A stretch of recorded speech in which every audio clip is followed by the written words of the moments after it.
Dans cette nouvelle vidéo, nous allons voir de nouvelles fonctionnalités, toujours dans la formation pratique sur Excel.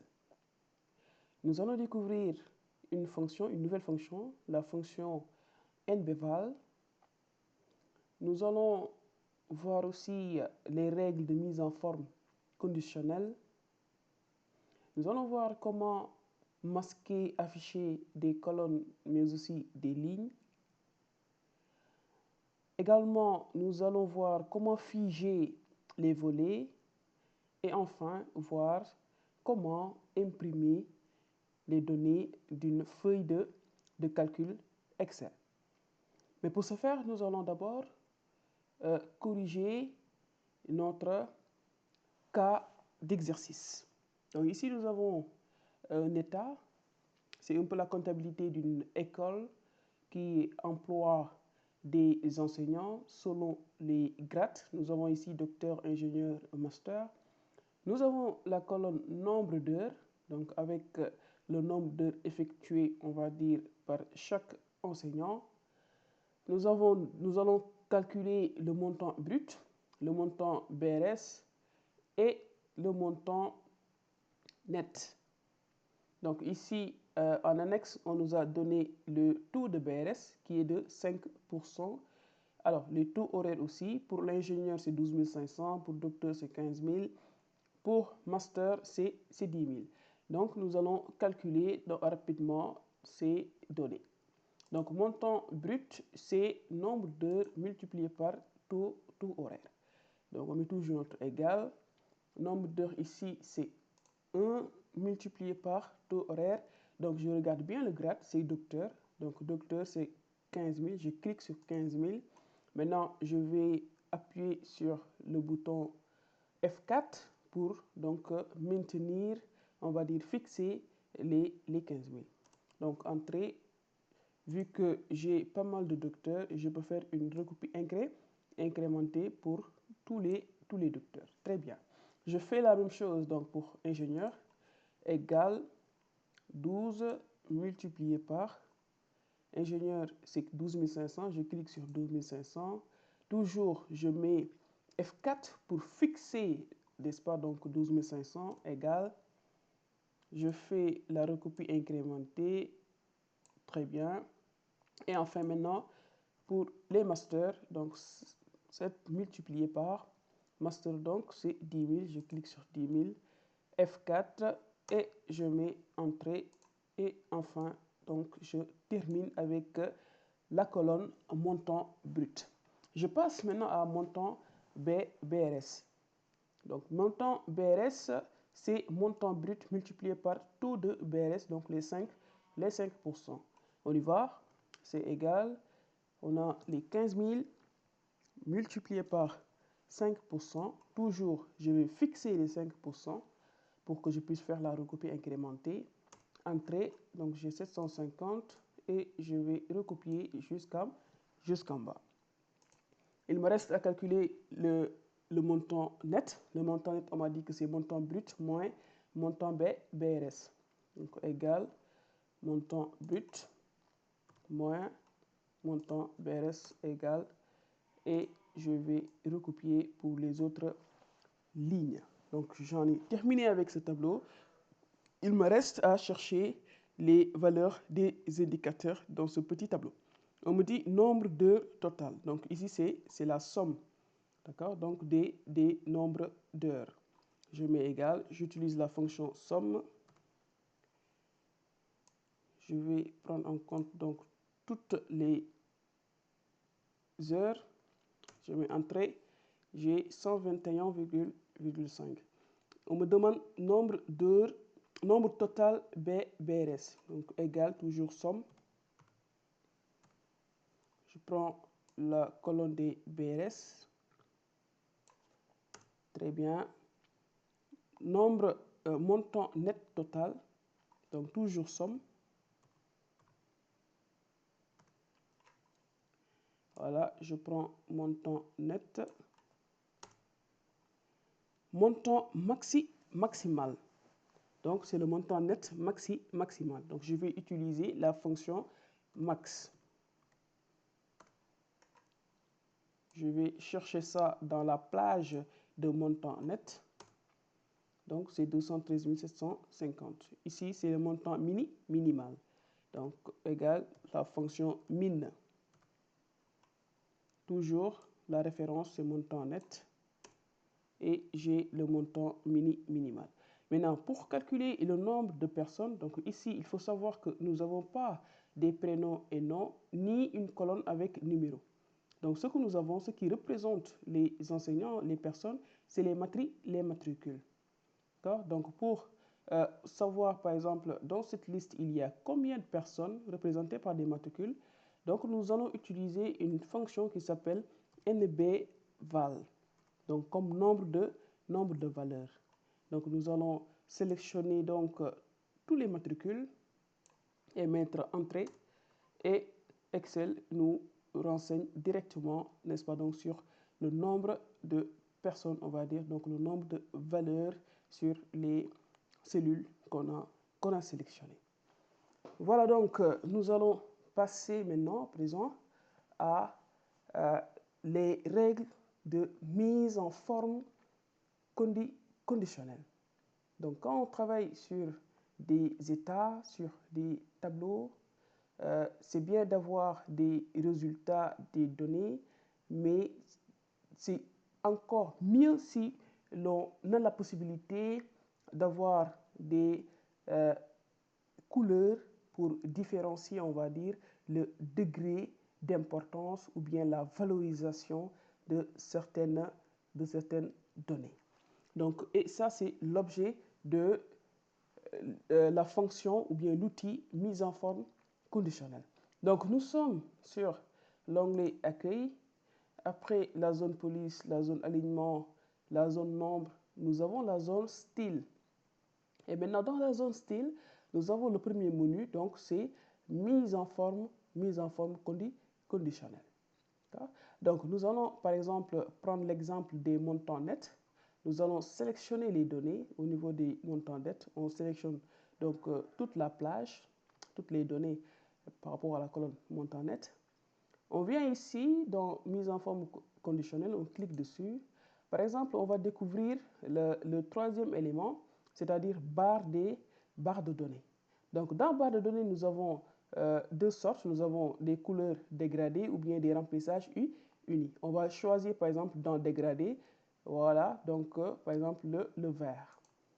Donc, qu'est-ce que vous remarquez? Vous remarquez que on a une sorte d'échelle, d'accord, donc par rapport aux données que nous avons. Donc, plus le montant il est élevé, plus la barre aussi elle est, on va dire, longue.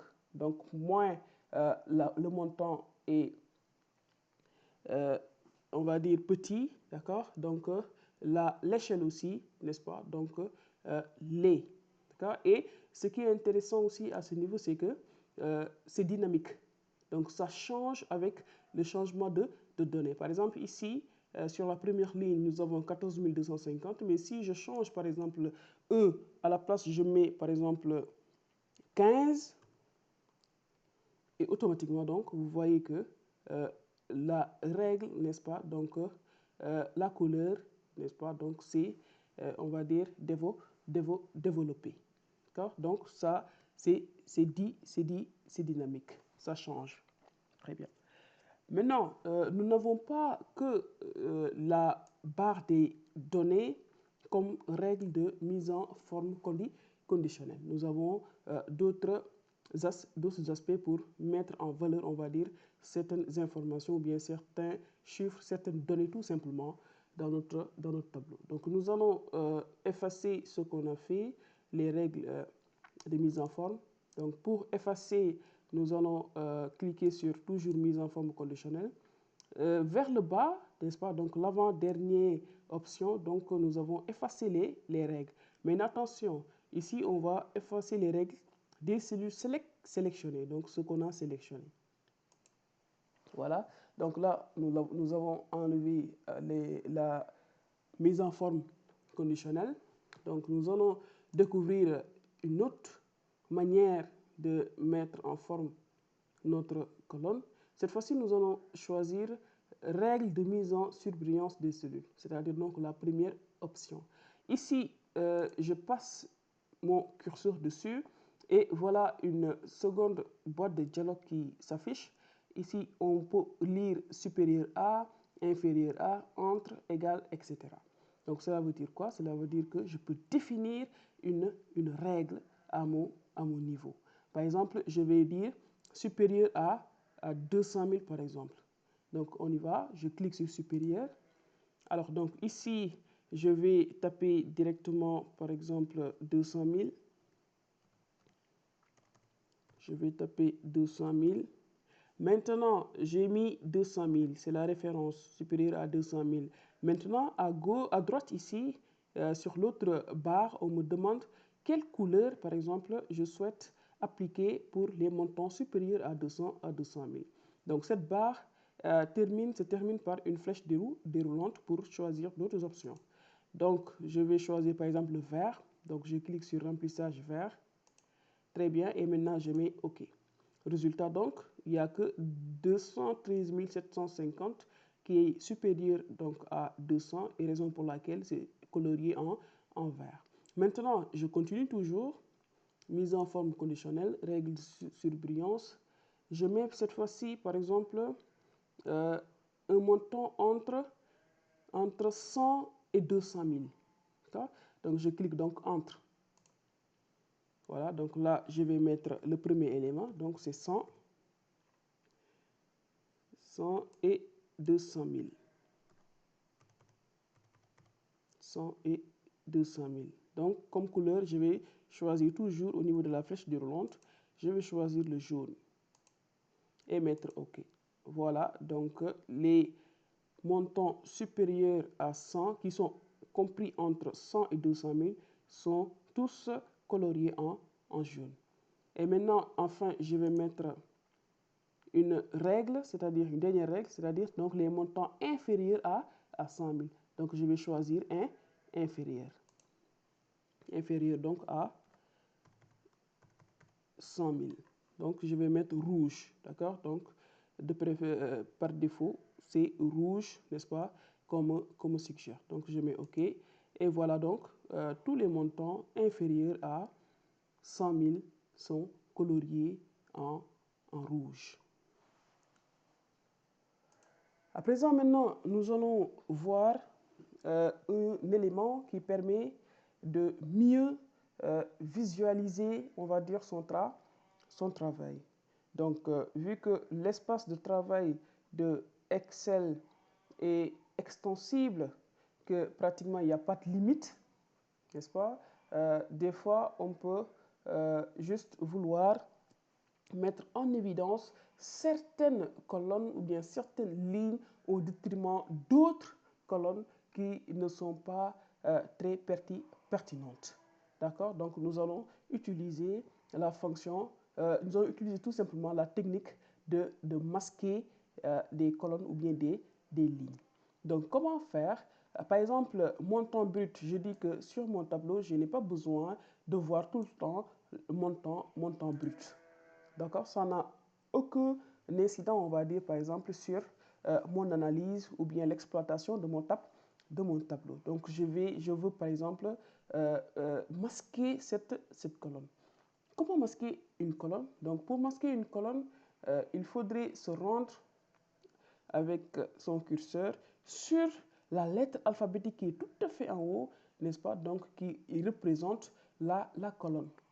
La colonne, donc, dans laquelle se trouve, par exemple, ce que nous voulons masquer. Donc, à l'occurrence, ici, montant brut se trouve dans la colonne D. D'accord? Donc, dans la lettre alphabétique D. Qu'est-ce que je vais faire? Donc, je suis bien sûr la lettre D. Je vais faire, donc, j'ai ce symbole-là, donc, de curseur qui s'est transformé en une flèche noire descendante. Donc, je vais faire un clic droit. Et maintenant, tout à fait en bas, l'avant-dernier élément, c'est masquer. Donc, je clique sur masquer et automatiquement, donc, j'ai masqué, on va dire, la colonne montant brut. Je veux faire la même chose, par exemple, ici, ces tableaux-là ne m'intéressent pas, on va dire. D'accord? Donc, je veux juste retenir, garder ce premier tableau. Donc, sans effacer ni supprimer, je peux juste masquer ces deux éléments. Comment faire? Donc, je vais sélectionner les deux colonnes en l'occurrence. Donc, je clique ici, je maintiens, je sélectionne les deux et je reviens sur les lettres alphabétiques, en tout cas des colonnes sélectionnées. Je fais clic droit et masquer et donc automatiquement, voilà, donc j'ai un espace de travail beaucoup plus assigné, n'est-ce pas, où je peux montrer juste les éléments les plus pertinents.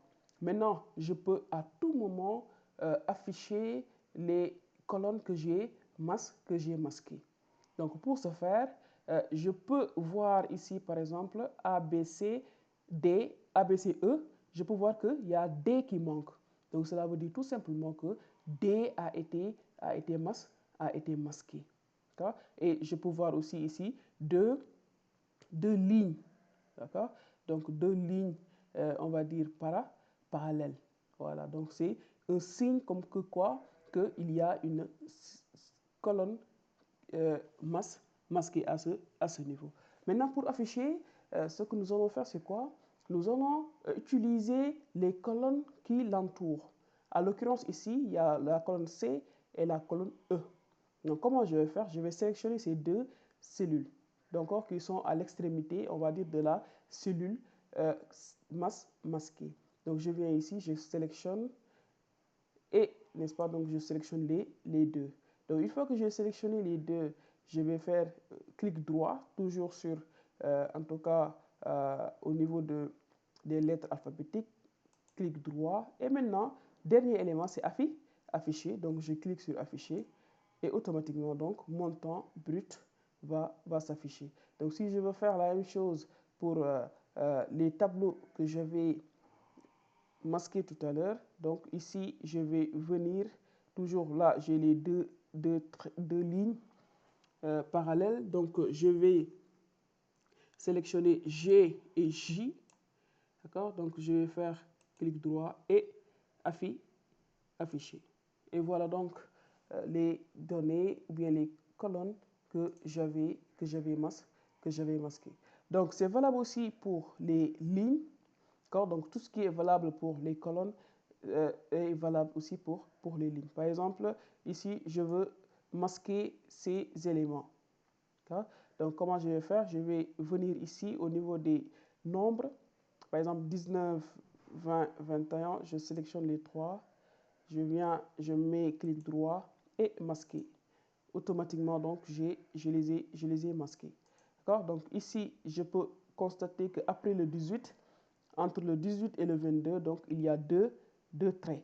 D'accord? Donc, qui renseignent sur des lignes masquées. Donc, pour faire réapparaître donc, ces lignes masquées, donc, je vais sélectionner donc, 18 et 22. Toujours, n'est-ce pas, donc, les cellules qui entourent, on va dire, les cellules ou bien les colonnes masquées. Donc, je fais clic droit et cette fois-ci, cliquer afficher. Comme ça, les lignes vont s'afficher. Après, donc, masquer les colonnes ou bien les lignes, nous allons voir maintenant comment figer les volets. Donc, figer les volets, c'est quoi? C'est maintenir, on va dire, des données, par exemple, de notre tableau, d'accord? Donc, qui vont rester fixes. Par exemple, là, j'ai le titre de mon tableau avec matricule, grade, etc. jusqu'à montant net. Donc, imaginez, par exemple, si le tableau comprend des centaines de lignes, par exemple, je serai obligé de temps à autre à descendre, par exemple, pour voir d'autres éléments.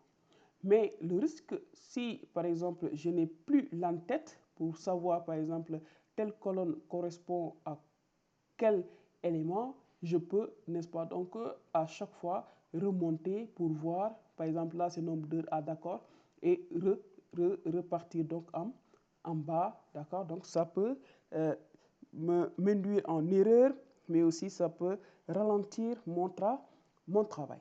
Donc Excel nous permet à travers l'outil figer les volets, Excel nous permet de pouvoir, n'est-ce pas, donc maintenir, on va dire, un élément de notre tableau, de notre feuille. Pour ce faire, nous allons donc au niveau de l'onglet Données, affichage du moins, nous allons au niveau de l'onglet Affichage. Dans l'onglet Affichage, nous avons la zone mode d'affichage, afficher, zoom. Nous avons donc la zone fenêtre. Donc nous avons la zone fenêtre. Et dans la zone fenêtre, nous avons figer les volets. Figer les volets. Donc je clique sur figer les volets. Alors ici, il y a trois sortes de figer les volets. Donc il y a figer les volets. Donc ça, c'est dans le cadre où c'est nous-mêmes qui allons définir les espaces que nous allons figer. Il y a deuxième option, figer la ligne supérieure. Donc la ligne supérieure, c'est tout simplement la première ligne. D'accord? La ligne numéro 1 ici, la première ligne. Donc il sera figé. Donc il y a figé la première colonne. Donc ici, c'est la colonne A. D'accord? La première colonne qui sera figée. Donc dans notre cas, nous allons cliquer sur figer la ligne supérieure. Comme ça, donc la ligne qui a les en-têtes, par exemple, va rester fixe. Donc on clique sur figer la ligne supérieure. Donc si on regarde bien, il y a une ligne, n'est-ce pas, donc continue, voilà, donc qui marque, on va dire, qui renseigne sur la fixation que nous avons fait de la partie supérieure. Et maintenant, quand je descends, voilà, donc à chaque fois que je descends, là, je pars jusqu'en bas, mais toujours la première ligne reste, on va dire, donc figée, donc fixe. Voilà, donc là, je peux toujours savoir, par exemple, dans quelle colonne je me trouve. Voilà, donc ça, c'est ce qu'on appelle donc figer les volets. Et maintenant, si je veux, par exemple, rétablir, c'est-à-dire donc enlever la fixation que j'ai fait, donc il me suffit tout simplement de repartir au niveau de figer les volets et cette fois-ci de cliquer sur libérer les volets.